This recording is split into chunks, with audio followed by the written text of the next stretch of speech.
మూలవాక్యము దావీదు కీర్తనలు 144 12 దావీదు మహారాజు యవనస్తులను ఉద్దేశించి చెప్పిన మాటలు. ఈ మాటల్లో చాలా లోతైన భావము ఉన్నది. అదేంటో ఇప్పుడు మనము పరిశీలన చేద్దాం రండి. 13 సంవత్సరాల నుండి 35 సంవత్సరాలు ఉన్నవారు యవనస్తులుగా పిలువబడతారు. యవనస్తుల్లో 3 కేటగిరీలు ఉన్నాయి. 1. 13 సంవత్సరాల నుంచి 18 సంవత్సరాలు చదువులు భారం కలిగి ఉంటారు. 2. 19 సంవత్సరాల నుంచి 24 సంవత్సరాల వరకు వివాహ భారం కలిగి ఉంటారు. 3.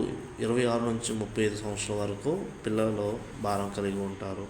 అయితే దావీదు మహారాజు కీర్తన 112లో ఇద్దరిని ఉద్దేశించి ఆయన మాట్లాడుచున్నాడు.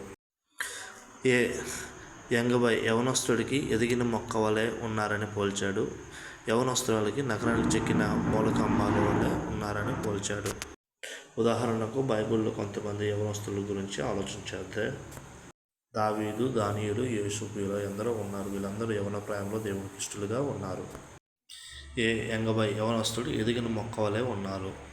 మొక్క ఎదగాలి అంటే సారవంతమైన నేల మీద నాటబడాలి. సారవంతమైన నేల అనగా దేవుని యొక్క సంఘము. సారవంతమైన నేల మీద నాటబడిన మొక్క ఇంపుగా ఉండాలంటే ఏం చేయాలో అనే దానికోసం 3 విషయాలు ధ్యానం చేద్దాం. ఎదిగిన మొక్కకు నీళ్ళు అవసరము. నీళ్ళు దేవుని వాక్యంతో పోల్చబడింది. కీర్తన 119:9. 2. ఎదిగిన మొక్కకు కంచె అవసరము. కంచె లేకపోయినా భద్రత లేకపోయినా వచ్చే ఆ మొక్కకు హాని కలుగజేసేదరు.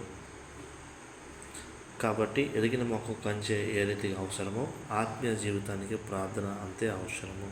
ప్రార్థన మన చుట్టూ కంచెలాగా ఉపయోగపడుతుంది. యోబు తన కుటుంబం కోసం ప్రార్థన చేశాడు.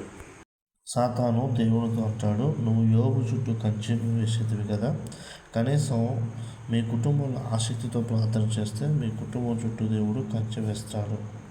3. ఎదిగిన మొక్కకు సూర్యకిరణాలు అవసరము. సూర్యకిరణాలు మనకు తగిలితే అనారోగ్యం పోయి ఆరోగ్యం వస్తుంది.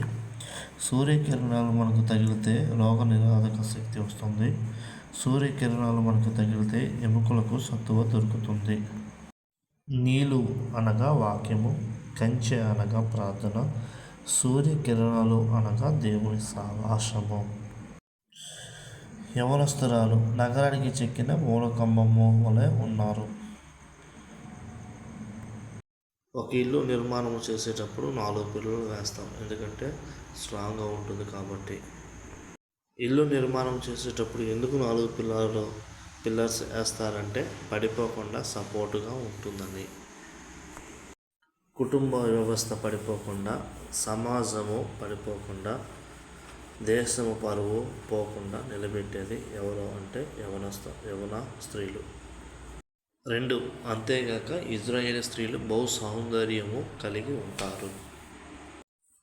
వారు శరీర సౌందర్యము కాదు కానీ ఆధ్యాత్మిక సౌందర్యము కలిగి ఉంటారు. 3. అంతేగాక ఇజ్రాయేలీ స్త్రీలు చాలా బలముగా ఉంటారు.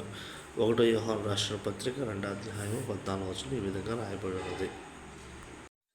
కాబట్టి మూల స్తంభాల కోసం 3 విషయాలు ధ్యానం చేశాము.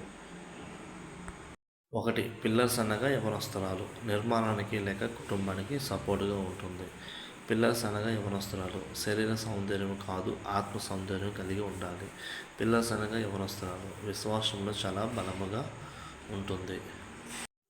నా వీడియోస్ మీకు నచ్చినట్లయితే లైక్ చేయండి, షేర్ చేయండి, సబ్స్క్రైబ్ చేయండి. అలాగే మీ కుటుంబానికి, బంధుమిత్రులకు, స్నేహితులకు ఈ మెసేజ్ పంపించి దేవుని పొందాల్సిందిగా మనం చేయుచున్నాను.